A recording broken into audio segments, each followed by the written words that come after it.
Warahmatullahi wabarakatuh. Good morning, everyone. How are you today? Hope everyone is well and healthy. Welcome to SGPP webinar. I'm Dianavi, student of SGPP Batch 7, and I will be serving as your moderator today. It is a great honor for me to be here with you all and our amazing speaker. We will gain much from her talks on sustainability leadership in public policy. Before we begin, let me explain to all participants and attendees a few notes during this webinar. Please do not click share screen in any circumstance. Please mute your microphone during the speaker session. We will give you opportunity to submit text question to today's presenter into the chat box by typing your name, institution, and your question. You may send your question at any time during the presentation. We will collect these and address them during the Q&A session at the end of today's presentation. You can also ask directly to the speaker by raising your hand at Q&A session. Ladies and gentlemen, today's webinar topic is very interesting. We may have heard and read about sustainability leadership when leaders manage his companies or institutions with environment, society, and long-term sustainable development goals in mind. But how about sustainability leadership in public policy? I am very excited today because this topic will be expanded, discussed, and highlighted in more detail by Mrs. Priscilla Henriette. Mrs. Lau is already with us. How are you today, Miss Cilla? Hello, everyone. I'm good, thank you. Actually, this week is a special week because I'm not working. So I can focus on this, on this talk and on this topic. So yes, very much looking forward to share what we think and then how, I got to this topic as well for everyone. And then happy to have a discussion with you. Yeah, thank you. Very nice. Mrs. Priscilla Henriette is a business humanizer and partner, trained at business strategist, researcher, engineer, writer, and dancer. Her true passion is in turning human understanding into brand and business strategy that is meaningful to people. She is a believer in using business as a force for good. A business truly thrives when it brings progress to people and planet. Today, she is active in the B Corp community in Indonesia, as well as B Corp Europe with United Motion. She is an experienced researcher and a certified moderator who believes in learning about human beings is the most interesting and never-ending thing. She has 18 years experience in research and brand strategies, writer at Strategic Review, travel to 60 countries and counting, 30 countries work in, 10 industries work in, 35 brands work in. Without further ado, Mrs. Cilla, the time is yours. Thank you so much, guys. So I will start with showing the presentation so that I'm allowed to share screen, right, Diane? Yeah, just to check. Yeah, okay. I'm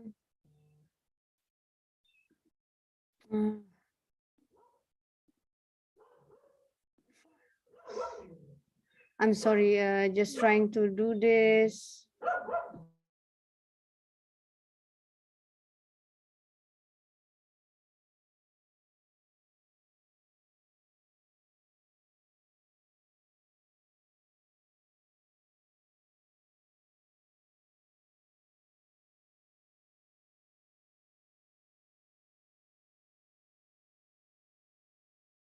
Sorry, guys. For some reason, my screen cannot share. I don't know what happens, but is it something that you guys can help, because the file is ready, but I cannot share it.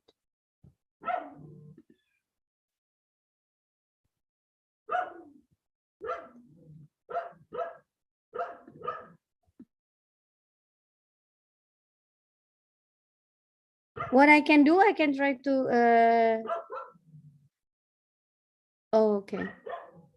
I can try to send the file to SGPP probably again. Oke, Mbak.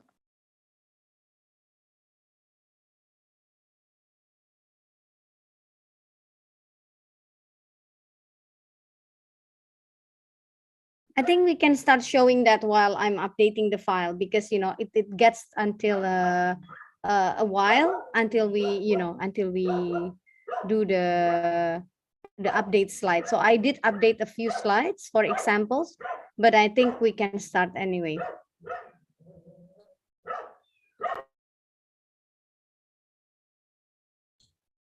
You can share screen now, Mbak Cilla. Okay, I will try to share screen.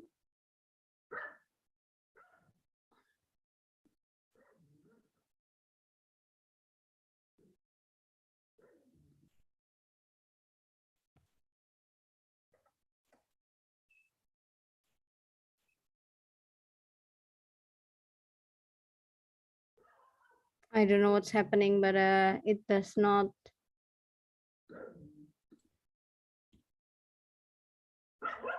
Okay, let me help you by sharing Yeah. screen from my Thank you. computer.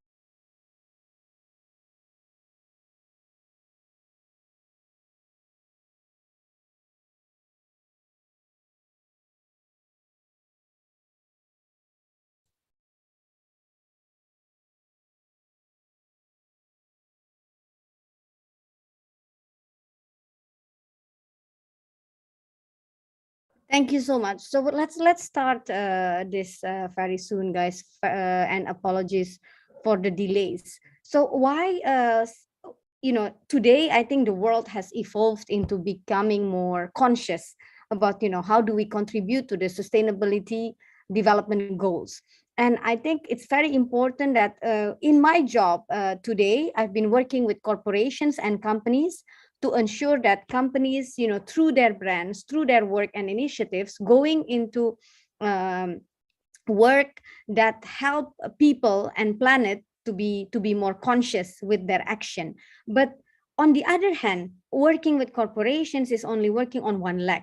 So what I think is very important also to work with government and policymakers, such as you guys within this environment. I think there will be a lot of policymakers for today and the future that should be becoming very conscious. How do we contribute to the sustainability development goals in making the public policy? And of course, this talk will demonstrate some examples from different countries, from different nations, and even within Indonesia, where we have been trying to contribute to the sustainability development goals. If we go to the next slide. And just a little bit, I think I just introduced a little bit why I care so much about this topic, because I'm also an active member of B Corp community in Indonesia. And then this B Corp community really fights for benefit corporations. So we all push businesses to be certified B Corp. What does that mean? To actually have their actions based on 5 different pillars to comply to making business as a force for good. So that's why my passion started. And of course, not on the passion has to be translated into how can we make more parties like companies, and in this case policymakers, to be more conscious about this topic. So if we go to the next slide.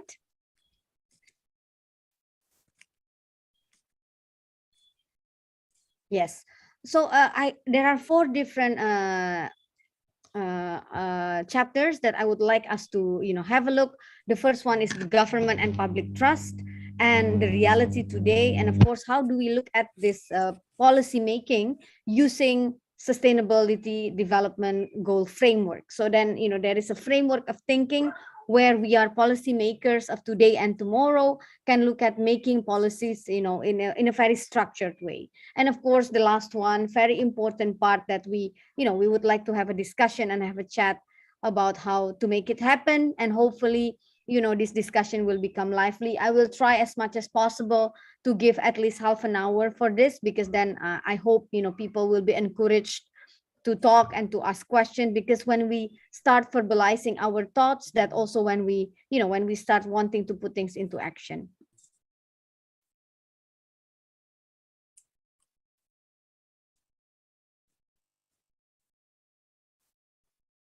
This is just a quick introduction, everyone. Why I hear that there are more than 50 people attending the session today, so that is incredible. That is, very exciting. And I just want to understand, what is your desire in attending the session? I don't need everyone to answer, but one or two will be very nice. Who wants to share why we would like to, why are we here today? Anyone? Dian, do you want to, help to get one or two people to answer? Okay, maybe Indrayana Pratama. Do you want to share your desire today? Why are you here today, Indrayana? Hey, hello. Nice to meet you, Hello. Cilla. Nice to meet you. So, thank you for the opportunity. I'm actually a new. I'm actually new in the public policy sector. I'm currently working in the Ministry of Industry, and I'm looking forward to how I can apply what I'm going to learn with you today in terms of my job in the Ministry of Industry in implementing SDGs in my work. I think that's all. Wow, amazing. Thank you so much. I really hope that can help people to push that agenda when, making policies. Thank you. Sure. Thank Yeah. you. Thank you so much. So we can go to the next slide. Actually, yes. It's very important that we all, as policymakers, are the people who push this, yeah? Because government and public trust is not always very high. So if we go to the next slide, there is a role of government is really, the function is to ensure that there are regulations. There are regulation, but also there are, we put regulation in place and rules in place, right? That's the role of the government in promoting the sustainability development goal. So in society where we are not pushed, especially let's look at, for example, the trash issue in Bali. I live in Bali, guys, and then it's always in your face, the trash issue.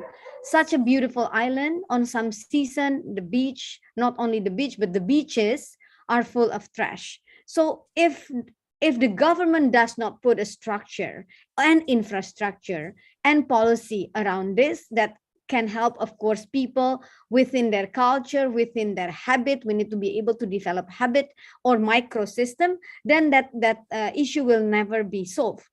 Or it's the little banjar or the little unit of community here can do something, but there is no structural change that will happen.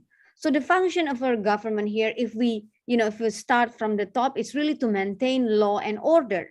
With the sanction, for example, in Singapore, you don't find one trash, because if you trash, you have to pay $1,000 fine. And then you can also impact or influence with taxes, tax reduction, for example, for certain, garbage arrangement. And of course, there has to be infrastructure. Here we say provide public goods, so that also minimize inequality. We need to look into areas that do not have the facility to, for example, for recycle. And we need to also find a system that reduce failure in what's happening in the market. And when that happens, we start reaching the macroeconomic stability. I'm talking about specifically about trash here, but that also can influence, for example, in the format of Bali, where tourism is high, people on the beach make actually they're living there, And then there's also this that can influence the economic stability. And on different cases, national defense, I think that's more on a different scale and different factors, but also that can influence labor markets or the protection of the environment. So these are all different elements where government can bring a very tangible solutions to contributing to SDGs. If we go to the next slide. Danny, I'm sorry, I actually sent you another file with updated slides. Then when you can, it's okay to to switch to that file. Here, I will not go too long. Basically, here is the Edelman Barometer, which actually look at consumer or customer behavior, and almost 70% of respondents chose to buy a product because they trusted the company. This just to show that even within the mindset of people, they need to trust. They need to feel that there is a quality control, there is a loyalty, there is a reputation, and that we can look into this scale or this matrix. We can apply also to policy, right? So policy dimension can also look at into how do we make policy that lead into trust. At some point in some cities, for example in Jakarta, there are a lot of initiatives that try to increase the trust of the public to how investment is going, for example, to security, to cleanliness, to hygiene. And then the response to that will then help the society or the community to run. And that will then increase responsibility. And we need to, of course, maintain integrity. Integrity meaning this is not only happening for a month, but that has to happen forever. And the system does not stop for a year because the government or the ruler changes, and then there is no more integrity to the rule to the policy, but that keeps going on. So the policy should be stronger than whoever that is ruling. Whoever the leader shouldn't change the policy. If it's a good policy, the policy should live longer than the leader himself or herself. Then of course there has to be openness to from the conversation. We need to open conversation with the population, with the society, because they may want to give feedback, they may want to give input. And then many systems that also should be within the public policy makers. How do we make policy becoming two-way, not one way, not always top down, but that has to be a process where there's also an input from the bottom, from the people who are running it. So that's I'm just going to quickly change the slide into a new file. Danny is helping me. Please give me a second for this.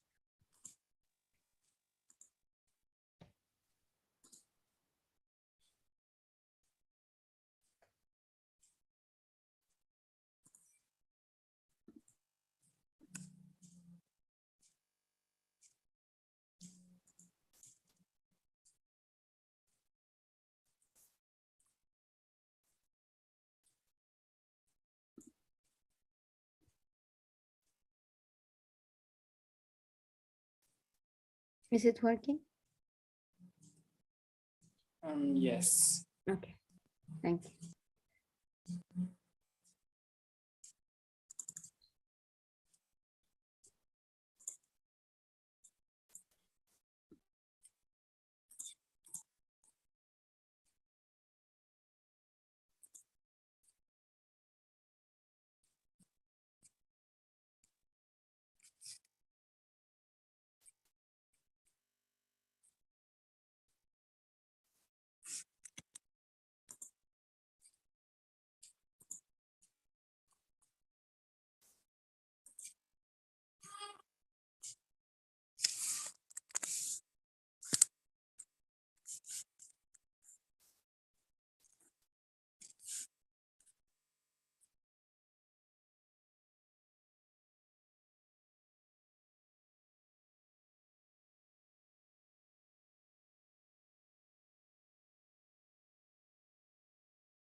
Sorry, Danny.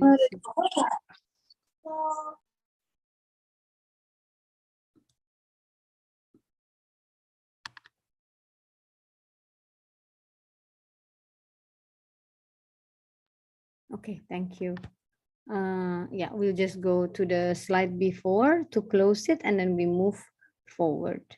Yeah, here, and then the last one, of course, the fairness. Yeah, so this policy has to always be looking into how do we improve the conditions. So it's when we say living condition, it's not necessarily economic value, but also a lot of different values. So we will go into this framework, and then you will look at some examples where different countries really encourage different behaviors to the people. If we go to the next slide, we know that this is actually, it's a challenging journey. There is also the COVID that came in 20, I mean, the effect, the COVID-19, obviously, but the impact started in 2020. And then the trust in government actually increases in 18 of 27 countries. So it's not always that this, trust is a big thing, especially in developing countries. The trust is always very dynamic, but the trust in government by 2020 had fallen by 8 points globally, because the situation didn't change much, and then there's still a lot of people that struggle. So it is a challenging topic, and then it's not about blaming but about realizing that we do need to actually connect with the people to ensure that they feel that the policy is really helping. If we go to the next slide, the reality we have to address. So this is, of course, if we go to the next slide, this is a very, this, I like to put these facts. They are not, they are at least these facts is quite recent, yeah, in the past 2 years. And these facts also show us that, we consumed 1.5 times. I think we know, we are in public policy. We are conscious about this, and then people are working, human beings are working into new sources of food, because the food will not be able to sustain our consumption pattern, for example. So now there's a lot of initiative looking into certain type of plants, certain type of lab made meat, for example, like lab made food, and then certain type of insects to be source of food, because we are not regenerative at this point. Yeah, we consume more than what we can produce. And there are 8 billionaires own the equivalent wealth of 50% of the world population. That is already showing that equality doesn't really exist. There's a lot of inequality in this world. And the past few years, of course, with a lot of depression and mental health issues, there's also the spiritual collapse. Every 40 seconds someone commits suicide. So that is something that we feel like we almost go back in time. Yeah, there was a very optimistic societies in the world, but now there's more mental illnesses and stress and depression.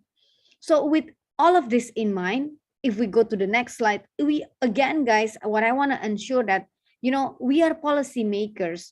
We are people who need to be conscious about how we can change. We all can contribute to making a better change. Danny, do you think you can click the video? Yeah.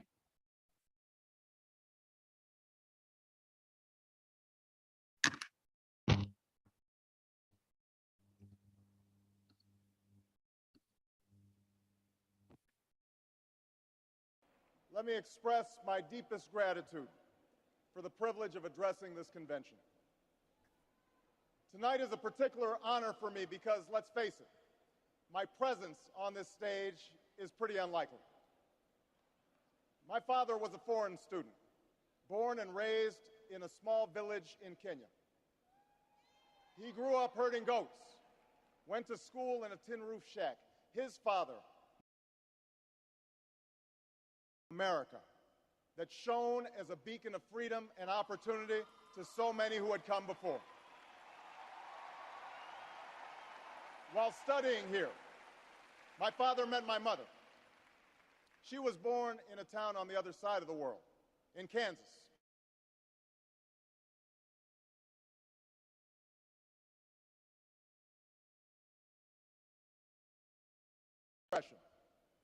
The day after Pearl Harbor, my grandfather signed up for duty, joined Patton's army, marched across Europe.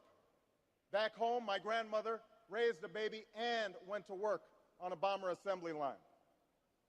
After the war, they studied on the GI Bill, bought a house through FHA, and later moved west, all the way to Hawaii in search of opportunity. And they too had big dreams for their daughter. A common dream born of two continents. My parents shared not only an improbable love, they shared an abiding faith in the possibilities of this nation. They would give me an African name, Barak, or Blessed, believing that in a tolerant America, your name is no barrier to success. They imagined me going to the best schools in the land, even though they weren't rich, because in a generous America, you don't have to be rich to achieve your potential.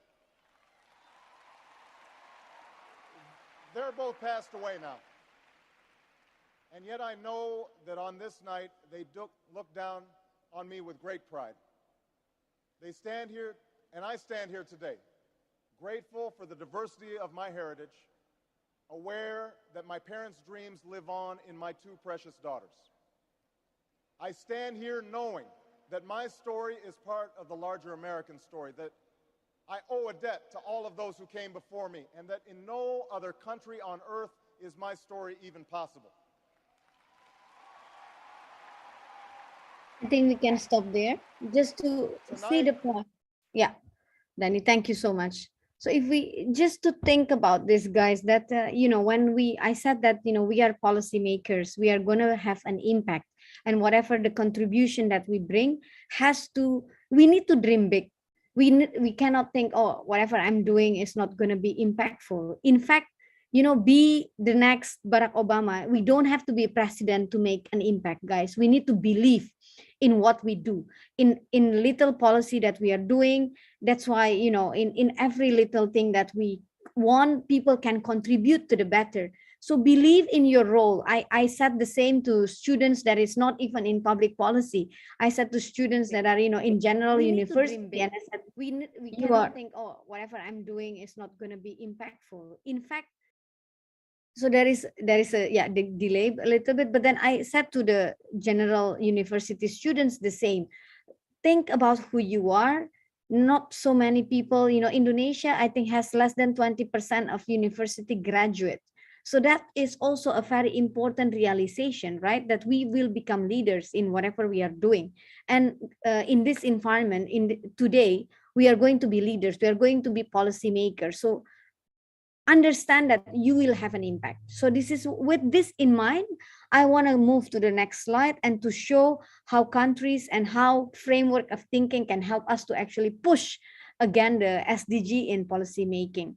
So the highest country, normally Finland, Sweden, Denmark, they're 84 to 85, almost 86 in the, meeting the SDG goals.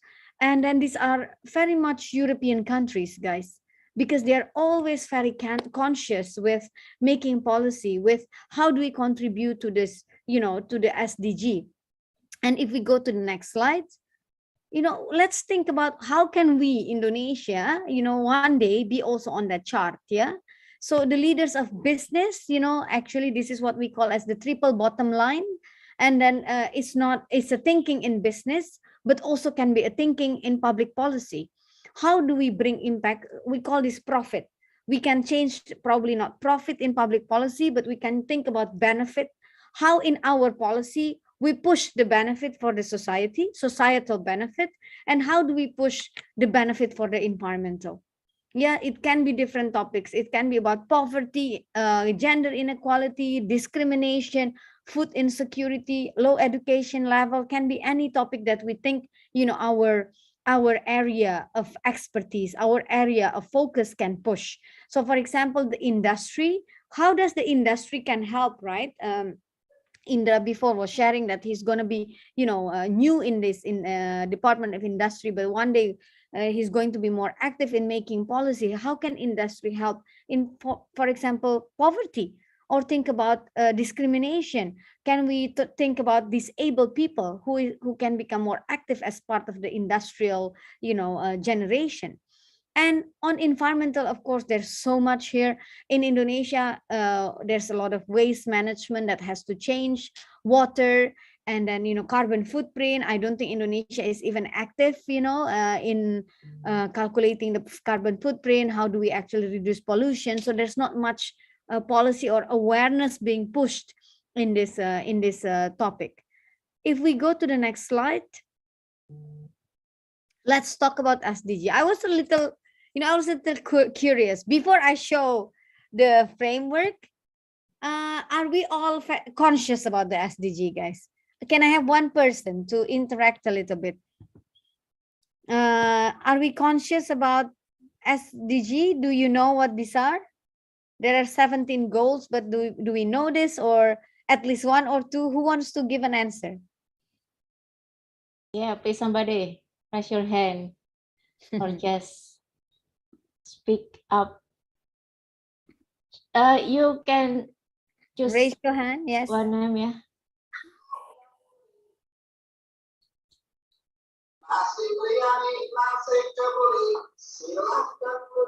Maybe Firza Alamsah can share your thoughts, please.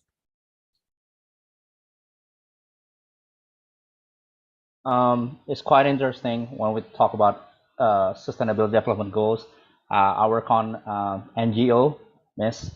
When we talk about SDG, we talk about our futures. We talk about the basic or the foundation of our children. Maybe on the next 40 years or next 50 years. So yeah, it's quite really important. If we talk about very practical issues about SDG, it's as you mentioned earlier, it's about poverty eradications, about how we created the better environment to live, and so on and so on. That's my opinion about SDG. Back to you. Okay, cool. Thank you. So it's more a foundation that can guide our action. That's what you're saying. Thank you so much. So guys, let's go to the next slide. So this is the exercise here. Is not really to complicate the SDG. We have 17 SDG, yeah. But then the way to look at this is actually as a way to structure the SDG, and how can my policy, how can my area of focus push the policy to meet one of the SDG. And then I'm going to introduce you to a framework that can help you structure this SDG. What is behind the SDG that we can think about easily? Because, for example, no poverty, it becomes a memorizing game. Yeah. Oh, no poverty, no hunger, good health and well-being, education, gender equality. It's not about memorizing, but what I have done here with the tool, we call it human framework. It's a tool that we use for companies and corporations as well. So it's innate motion tool to actually structure this with a bit more human understanding behind this. Okay, so if we go to the next slide, I'm going now to introduce you to, I'll skip this. So we go to the next slide. I'm going to introduce you to what we call as human framework. So human framework actually is quite simple, yeah? If we look at SDG, before Virsa was saying that we want to create a better nation that is not only about today, but also about the future of our children. So that's very much, the center of this SDG, that with sustainability development goal, we want to create a better place for people to live. In this context, of course, a better nation. If it's company, it can be a different, caliber. But in this context, because we are all policymakers here, it's about creating a better nation for the many, for more people, because it can be a better nation for the rich ones, and we don't need that. That's not the intention, because we want to create something for many, for more people. Yeah. So we know that it's not easy. It's not a job of one day, tomorrow everyone gets the same equality or prosperity, but at least it's a consciousness that we bring. So if we go to the next slide, how do we then structure this? I'm now going to the horizontal axis. Yeah, horizontal axis. On the left, this model say that individualism help. So in this case, leader of change. There are people who can become the leader of change. Also, there are policies that can become the leader of change. Policy can also push a certain agenda that is probably uncomfortable, but then that becomes the leader of change, something that leads to something better. We never heard that before. That was a little bit, surprising, but it can be a way to lead change. And on the right side, it's actually social breakthrough. It's not instigated by an individual, or it's not led by an individual. It's not led by a certain policy, but it's more about the change that we bring together.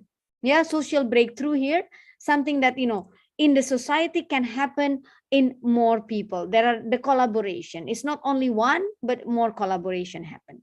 So now let's look at the vertical axis. On the vertical axis, if we want to create a better nation for many, on the bottom, we can also look at how do we strengthen the fundamentals. If people are hungry, how can you create a better nation? That's a fundamental, yeah? Something that is really the foundation of things.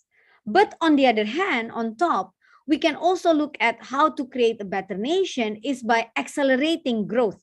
Things that we can, accelerate, make it faster. For example, what President Jokowi was doing in the past few years, building infrastructure all over Indonesia. That is definitely on accelerating.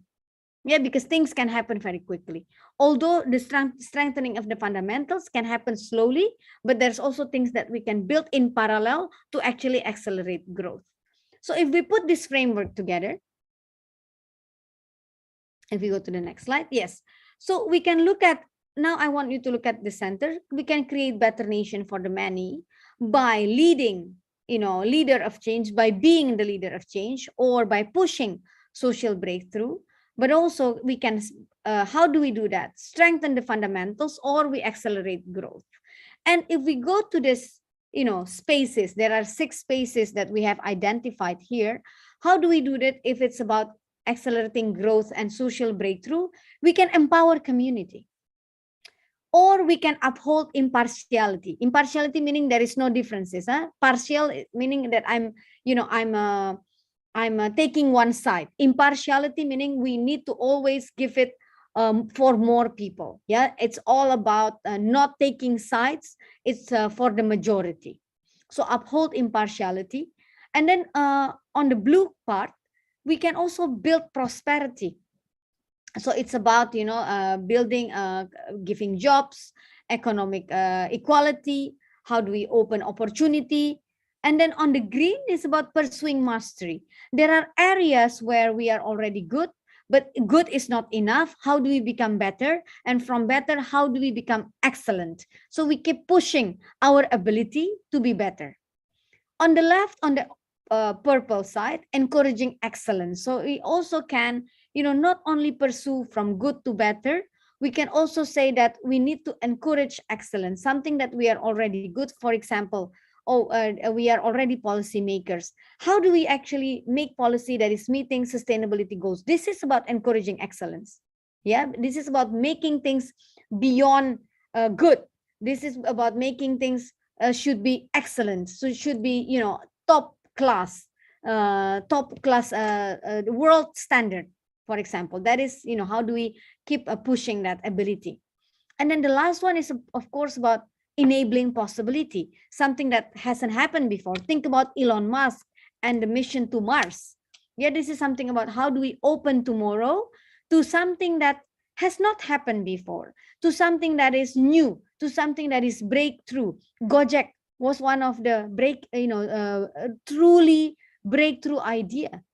And it took millions of people with them to be more prosper, to be better, to have better dignity. That was, an idea of enabling something that was not possible to something possible. If we go to the next slide, so then we can start plotting, guys, the sustainability goals into this framework, into this mindset. So think about, I'll start again with the orange. Think about empowering community. Then we can think about how do we actually responsible consumption? How do we focus on responsible consumption? How do we build city? How do we make an environment system that is more about, the majority? So think about empowering community is all the sustainability goals that is about building the community, and the prosperity of a lot of people. Yeah, so for that, that's how we look at it. Uphold impartiality. So that's more about inequality, reduce inequality, gender equality, or here even peace and justice. And number 8 is I need to look at the map because I cannot read from the screen. Sorry, guys. Number 8 is about decent work and economic growth. So how do we actually, have that under impartiality? So if we do not want people to have discrimination, or they have different access, so then we always think about reduce inequality, gender equality, decent work and economic growth as a way to build the, where we actually uphold impartiality. Number 16 is peace, justice, and strong institution as well. And building prosperity. Sorry, I not yet. If I go to the blue, think about building prosperity as no poverty, no more hunger, good well-being, clean water, and sanitation. So these are all the area that is quite basic. Remember, guys, this is actually strengthening the fundamentals. Yeah. So it's really about all the basic, the hygiene, the health, the food, the everyday has to be in place. And on pursuing mastery, think about how is it that we have expertise. For example, Indonesia has the largest maritime, asset in the world. And we must have some expertise there. So it's about how do we push the life underwater, for example. Yeah, so that is number 14 and 15. And what about the life under land? What about our agricultural wisdom? How do we actually change that into, how do we use that into policy making, into pursuing mastery, in making things better, in making thinking better, in making better system. So mastery can also about making better system. And then on the encouraging excellence, here we have number 4, which is more about quality education. So education will, of course, push our children to become the leader of change in the future. So the education is an area that we can still pursue, but not only pursuing, but also, going into more deeper expertise in that. Not only general, everyone has a university certificate. No, but what about, people get expertise in digital? What about, we give certifications for teachers, and so they become better? What about language education, language, the second language, third language? In Europe, students in gymnast, what they call that, the ones that are going to university, they need to learn 2 more extra languages. We don't talk about that, guys. People actually learn languages because they are interested in that, and then they know English is important, so everyone's studying English. The level of English is also can be made better. But what about the third language? And don't forget, we have also local languages and local dialects that also has to be, nurtured, that also has to be made something that we are proud of. If we are a policymaker in Kalimantan, or we are policymakers in Solo, in Java, it's also good to have policy written in Javanese, right? All socialized in the local language. So all of this is within that encouraging excellence. How can we make something excellent, not just ordinary, not just general? And then the last one, the last bucket or pie is actually enabling possibilities. Here there is the climate action, because with climate we know that the world can live longer. Yeah, that our world that is deteriorating, and then there is the global warming that can really enable that our children and have can live longer, and then can have a better or stable climate for longer time. And number 7, which is the affordable and clean energy, that's also an area that we need to go into it deeper. Because imagine in Holland, the number of Holland has 150 days maximum of sunshine, and a lot of people actually has the sunroof, so they get energy from the sun, for their water heater or whatever. But then in Indonesia, we have 365 days of sunlight, and we can count how many people have the sunroof. So there has to be policy influencing that decision making. Yeah, so it's what is the next possibility with so much sunlight in our country, in our islands, in our land. What can we do about it? Okay, so now I'm going to actually a bit more fun here, which is more looking at each of the space and what are the examples that different countries have applied. Indonesia on building prosperity, we know the BPJS, Kartu Indonesia Sehat. This is really securing that basic prosperity to have. Philippines also has the CBMS, so community-based monitoring system to ensure that in different municipality, in different what they call barangay or like a slum, that they can measure and then how they actually improve poverty in some areas. And then if we go to the next slide, I actually added a few examples that I can bring to life. Kartu Indonesia Sehat, I think we know that has really helped, that is a game changing, guys, that people feel more confident going to the hospital. That has helped the number of people getting medication, access to hospitality, and then giving also the senior citizen feel more confident about accessing health, because normally they are just staying at home and then they are shy, they don't want to seek medical help, and then they actually does not improve the health. But now I think that has contributed also to the life expectancy in Indonesia. I don't know if there is a published research there, but the life expectancy in Indonesia has been increased, and this type of system has definitely helped.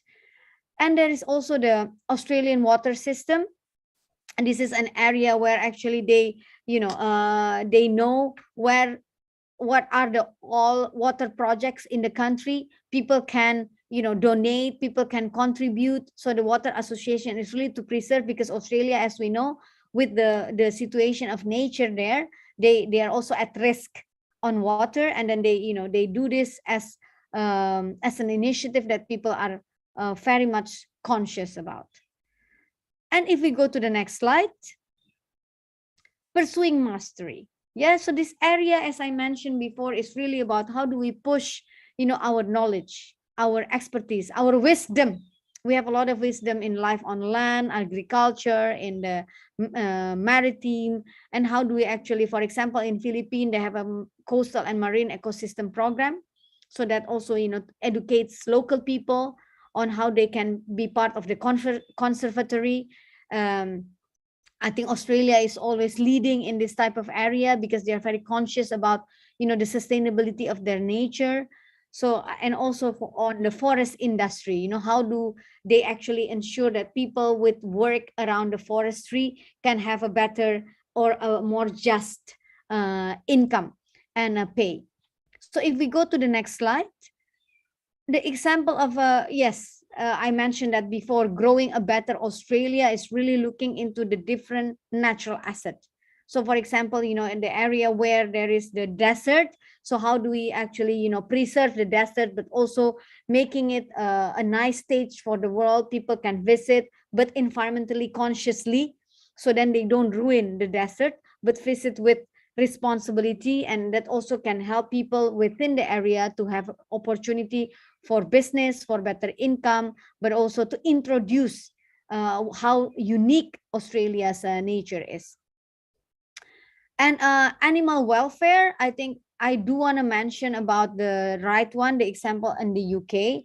I think we are very far on this among animal lovers, because I'm in the community of animal lover. So I rescue animals and help with medication and food. I think we are quite far from there, guys. And then, if anyone works in fishery or forestry or agriculture, can really think about the animal welfare, because we still put chicken, like in a box one by one, 50 chicken in there before we slaughter them, not thinking about, how do we help animals on the street to have access to water, to have access to at least one food, one times of food every day. So we are far from this. Why I say we are far from this? Because we are still talking about the welfare of people right today, and then that's normal. But the civilized society will also need to think about the objects beyond them, which includes nature and animals. If we go to the next slide, encouraging excellence, education is always, it's always a very fertile topic. And there's a lot of initiatives in Indonesia that work towards better education. We have now Kartu Prakerja, Wajib Belajar 12 tahun. So these are all regulations that have helped push education to become a priority. And then, for example, in Brazil, there is the Fundef, there is a fund that ensuring the education gets a lot of support financially, and then this money really goes to students, to schools, to teachers, also the increment of teachers wage. So that is important. If we go to the next slide, it's I want to also ask to look at education not only in the formal sector. So prakerja, for example, is tingkatkan kompetensi kerja dengan Kartu Prakerja. So actually they say I want to work in a industry where I need my skills to be a tailor. So then I can go and then get education or skills that I can have as a tailor. So that is already informal education. So education doesn't always have to be thinking university or higher education. Education can also about giving skills to people to get a decent job. And if we look at the Land Transport Authority in Singapore, education can also be about the daily behavior of people, right? Because they are always in the MRT, and there are always people who are putting their backpack and then touching everyone and pushing everyone. And then they created characters. I think I did also share this a few years ago in the environment of SGPP. They create character that is fun, that people can remember. Back down Benny. So Benny always put his back down when he goes to MRT. Or Hannah, who is hush hush, doesn't speak very loud. So also creating awareness, public awareness, and public courtesy, how you behave in public, in a public access and a public transport. So it's education can also be about making our behavior better, and of course increasing the skills that we need to get a job, or of course can go into the higher education. But education does not always be about very intellectual higher education. It can also be about how we improve our behaviors and our action daily. If we go to the next slide, enabling possibility, I think Diet Kantong Plastic was really a very good initiative. But if we go to the next slide, we can also see here the examples of how Singapore start thinking about sustainable climate action. They're a very tiny country, guys. When we have the forest burn in Sumatra, in Singapore there is a whole fog, right? But and yet they want to have a climate action. And we are the largest archipelago country in the world. And then this thing, we need to have climate action. We need to enable thinking about the beyond of today. Because if we think about climate, it's okay, no? Today we are fine. There's nothing wrong with Indonesian climate. We still have water. We still have the sun. Yes, but it's today. What about thinking, 2060? What about thinking 2100 to 2100? That's we need to think beyond. So China also start putting the 5-year plan on climate and energy. So to also to bring consciousness to people, what does it mean? Because of course they have the highest carbon footprint in the world. We are not lower, guys. We are number 2 or 3. So we also need to do something about this. Empowering community, it's very important that this is to remind us, this is about bettering the community. How do we model a new or a better way of living that becomes more sustainable? So we do a lot of deforestation in Indonesia is very high. So we need to be conscious that that has impacts on our climate, on our nature. And if we go to the next slide, hydrogen town, Japan. So in Japan, it's introduced already a lot of, area that is fully depending on hydrogen, not electricity, right? So that brings a very different consciousness. And then also, what it does, it actually models a very different way of life. It's a new model. And then this is empowering community to live differently, to think differently, and then to open also their mind that it's possible.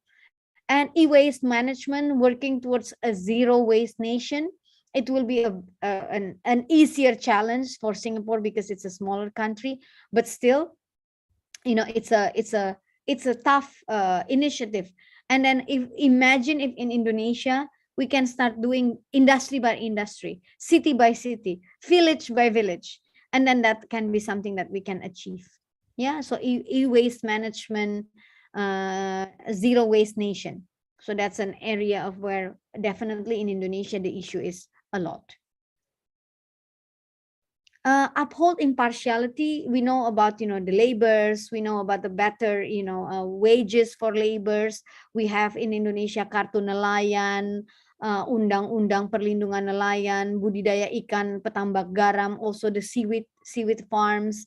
So there's a lot of things that actually we do. Again, an area why we put this in equality, because normally there are people with certain work, certain job that have not got a lot of attention from the government. So as policymakers, we need to think about the different sectors, especially that are interacting with nature, like farmers or fishermen, and people that generally speaking don't get a lot of attention on how they can have a good welfare. So if we go to the next slide, Kartu Nelayan Indonesia was actually a very good card. That's also increasing the pride next to the welfare, increasing the pride that it is an identity that I need to be proud of. And in Malaysia, I think we know that Malaysia has a lot of tension in their society with regards to the cultural differences, and then this is where they have human rights commitment. It's a card, or it's an awareness that they bring to everyone, that bringing consciousness that we are all human beyond our races, because the country is of course structured based on their race. And then, and this is really where they want to change, and that's good. They want to abolish death penalty. They want to actually have the suspend the application of Sedition Act. So that is important. They also have improving rights of women and children in this, upholding the independence of the judiciary. So not really very much skewed, when the judicial system is quite skewed, but then they want to change that. Enhance collaboration with ASEAN to actually have a better human rights commission. So that is an area where they want to push their human rights. I'm sure there are also things in Indonesia that can be made even more stronger and familiar to people. If we go to the next slide, actually we are not so bad. We still have about 20 minutes to have a discussion, listen to your question, and then that was my last slide, guys. So happy to have a chat now. Hey, thank you, Mrs. Cilla. It's a comprehensive explanation about sustainable leadership in public policy. Now we're going to answer the questions submitted during today's webinar. Anyone want to ask directly to Mrs. Cilla? Please open your mic.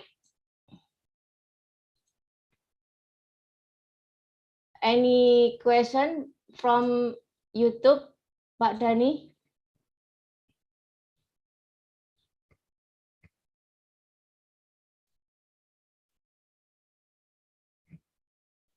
So I want to read some question here, Mbak Cilla. How can we break the silo mode approach based on egocentric agenda while trying to promote a more conscious effort between the members among stakeholders in society? How do you envision the pattern if collaboration may look like? question from Mbak Destia. Yeah. So yes, I think that is one of the toughest questions. No, guys, we know that the silo happens, and then I think one of the issue here, or one of the approaches here, is to be more collaborative. And I probably you guys can can give your opinion about this. Why do you think we work in silos? We are such big nations with a lot of ministries, and then we still work on Jakarta with the investment team. It's not probably working with the investment board of Indonesia, and then why does that then the investment team in Jakarta does not share that with the team in Surabaya? That's also something that I question all the time. But I think has to start with awareness and mentality. We are together, we are stronger. So if I solve, we are still one country, one nation, right? So if I solve a solution within my department, and then if there are other departments can benefit from that, why can I not share? So one, I think it has to come from our own mindset. Sorry, there has to be a shift of mindset among the policymakers, among people that are running these initiatives. But also, I think the government can create a platform where everyone can, not everyone, but we take turn to share what is the latest initiative that has been done, what is the latest policy that is within SDG. How did we get to kartu nelayan? Can that be repeated for kartu petani, for example? Why do we have kartu nelayan, and then what about kartu petani? What about kartu perawat, right? Kartu guru. So there are a lot of the thinking has to be replicated. And then two things I can see. One is mindset of collaboration that can be spread across different functions, departments, policymakers, also government. But also, on the other hand, I think there has to be a platform where we share, where we are proud with what we are doing. And then how can this initiative or the things that we have done and we are proud of, how can that help other parties? So I think the two things we can approach this with. Yeah, But thank I'm you. happy to hear, guys. Yeah. You are also in this topic, so would be lovely to hear from you as well. What you think about these silos? Okay, anyone can share your thoughts regarding silos and share with us here today? Or anyone have some other question, please? May I read another question, Mbak Cilla? Yes, of course.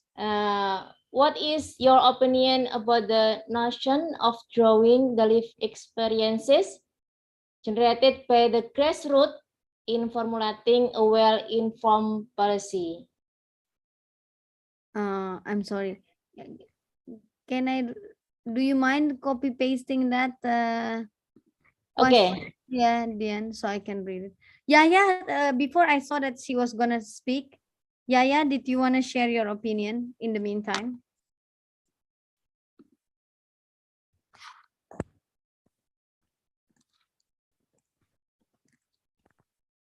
Please, Yaya.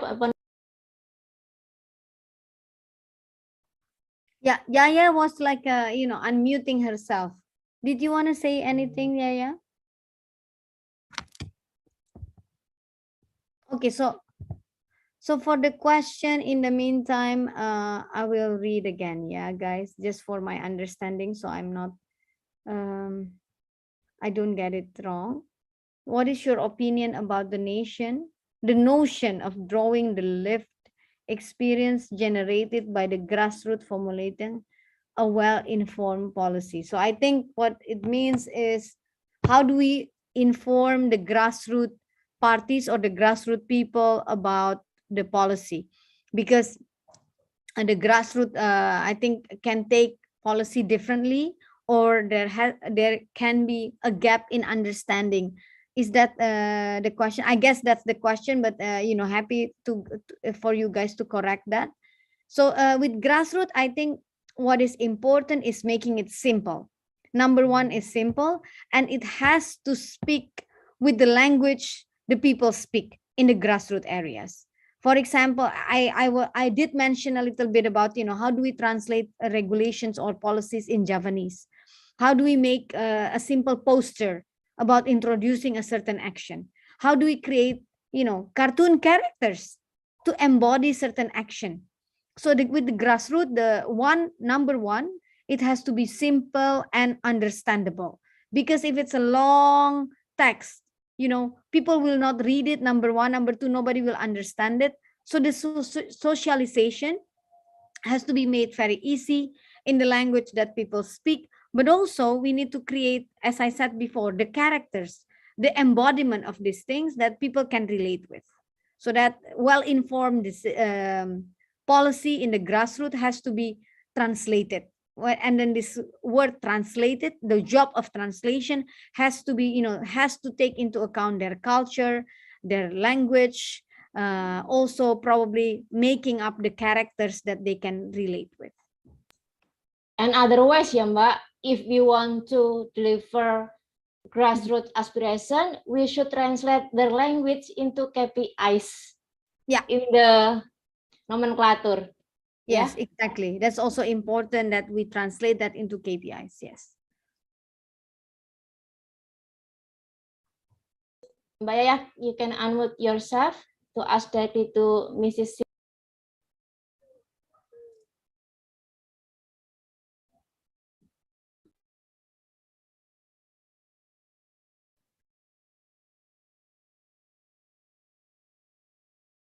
Not unmute hers. Okay, the third question, Mbak Cilla. What is your point of view about women participation in the decision-making process in relation to sustainable policy making process?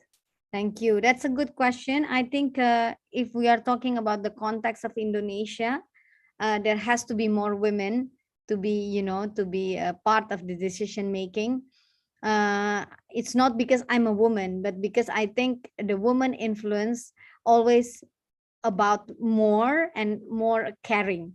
So, if a man has influence that is very much about the structure, about how we get the power, how do we put things in place, whereas women, the nature of the decision making tend to be more embracing the society, embracing, the issue, how do we care, how do we approach problems with very inclusive solution. So this is why I think has to be more women in pushing the sustainability agenda. And if you ask me, do I think that's enough? I think that can be more. I'm sure there are a lot of women leaders in these areas in in pushing sustainability agenda, but I think also in the nature of women that are not too loud, that is not standing too tall about their beliefs, that also can be pushed a bit more. Because I think we know this, many countries that have survived and came out of the COVID with a lot of strength are also the countries that are led by women. So yeah, we can have more. Okay, thank you Mbak Cilla. Mas Firza, Mas Indra, Mas Fajar, you want to ask something to Mbak Cilla, please? Yes. Thank you for the opportunity. Hi, Mbak Cilla. Thank you for enlightening us. At some point, you really open could bring a new horizon for me. I used to work on a consulting group, Mbak Cilla. Back in the day, I work on a Middle East division on a public enterprises. What I really want to address a little bit more about when you talk about policy in terms of sustainability, if we compare Middle East and Indonesia, or, as my experience said, we've been cursed in a 5-year cycle. I addressed the 5 year on a political stability. If we look at more deeper about triple helix theory or pentahelix theory, in much deeper, government could not do it alone. they need a private sector, NGOs. Furthermore, they need an academic institution just like this to empowering communities. This my main question is how we cope with that. A 5-year cycle, the curse is being on and on. I like that a lot. I think you have the answer, Firza, in your question. So the answer is breaking that 5-year cycle, right? We need to understand a little bit more about our own culture and who we are as Indonesians. Indonesians have 365 days of sun. We have trees, growing out of nothing. We have fish in the sea. Naturally, or in the nature of how our society is built, we are not built for longer term thinking. If you compare with Europe, for example, they are built for longer term thinking because there is the winter. In the winter, naturally, now it's different with the greenhouse, but with the winter you cannot grow food. So naturally the society is always built on, you need to have an apple during the rainy day, right? So how do you save, how do we keep things, how do we have food when you cannot grow food? So they are trained on thinking long term. In Indonesia, it's different. We don't need to think long term because there will be food tomorrow, there will be sunshine tomorrow, there will be banana on the tree, and there will be fish in the ocean. Why do we need to think long term? We get up tomorrow not thinking, we can live. We don't have winters. So the answer is, you already said it, we need to break it. So we need to look at things in the longer horizon, but introduce what we call as today, midterm, today, short term, midterm, and long term. So always put a milestone on the long term, even though the action we can make is within the 5 years. But then after I know what you mean by break, we are caught in the 5-year cycle, because after the 5 years it's stopped, and then suddenly people don't know what to do anymore. So I think the way is to then put what is the 10-year, what is the 20. We can review that every year, but we cannot think only 5 years.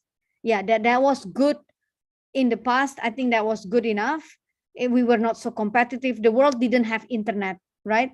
So 5 years was really helping us to push the 5 years goal, and then again another refreshed 5 years goal. That was enough. But today we cannot, because the world also has changed, the ability has changed.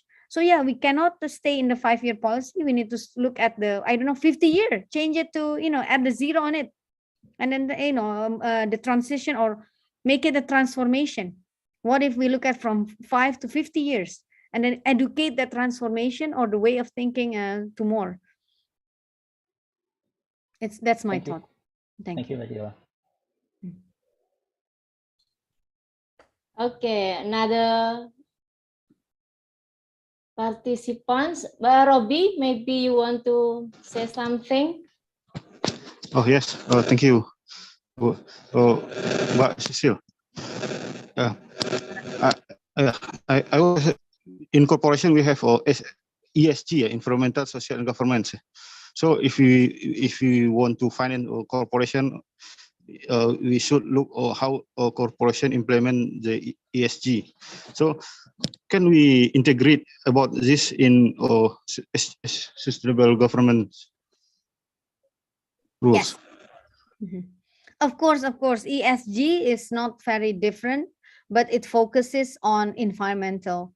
So I think the framework is larger than the environment, Robbie.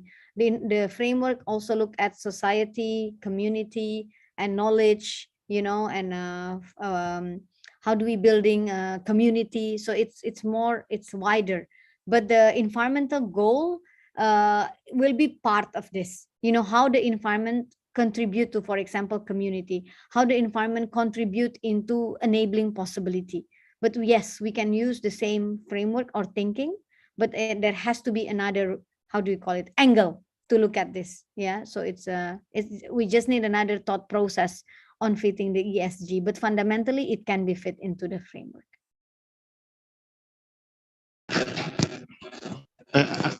I mean, can government apply this for the policy? Maybe in finance we have OJK, Otoritas Jasa Keuangan. Yeah. Maybe government push OJK to apply this policy if we financing the corporation, because you know lah, corporation is very destroy our forest and beach, something like that. Thank you. Yeah, I think government definitely has to push, but then the question is, who in the government, right? Do we start with which level in the government? Is it from the ministry level, or is it from even presidential level? But I think the president has already been talking about this all the time, but then what is lacking is in the execution. That's why when I was approaching public School of Government and Public Policy, the idea is we can also approach this not only from the ministry level but from the policymakers, and policymakers can come into different, how do you call this, levels, right? It can be from high but also can be very grassroots, because policy can happen in any level. So that's why. But your question, can we push, or do we have to make it like an OJK? There is an OJK of SDG. That is a brilliant idea, I think. Yeah, but that has to then come at the level of the ministry, or a function that is that is equal with the ministry. So then it's like a like a watching body, for all the ministries to apply this, like a sparring partner of the ministries. Yeah, like a commission of SDG. Yes. Thank you. But yeah, thank you, Robbie. Yeah, thank you very much for all participants who answer in this webinar. But our time is up, Mbak. Before we close this webinar, maybe Mbak Cilla want to add something and deliver a closing statement. Please, over to you, Mbak Cilla.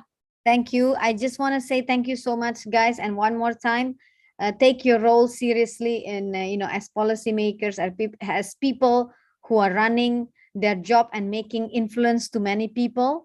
So that is very important to take that seriously. And how can we contribute to either, ESG or SDG, whatever that is pushing towards a better way of looking at community, looking at system, looking at equality, prosperity. So there's a lot of things where we think I hope before someone was saying that it's actually opening the eyes. I hope this is really going to influence your daily. Firsa was saying that it's really opening the eyes. I really hope that it's going to influence the way you work daily, because when you think about this, when you bring this in your heart, then it will be reflected in your work. Thank you so much, guys. Thank you so much, Mbak Cilla. Before you leave, can we take picture together with all participants here? Okay, please open your camera, everyone.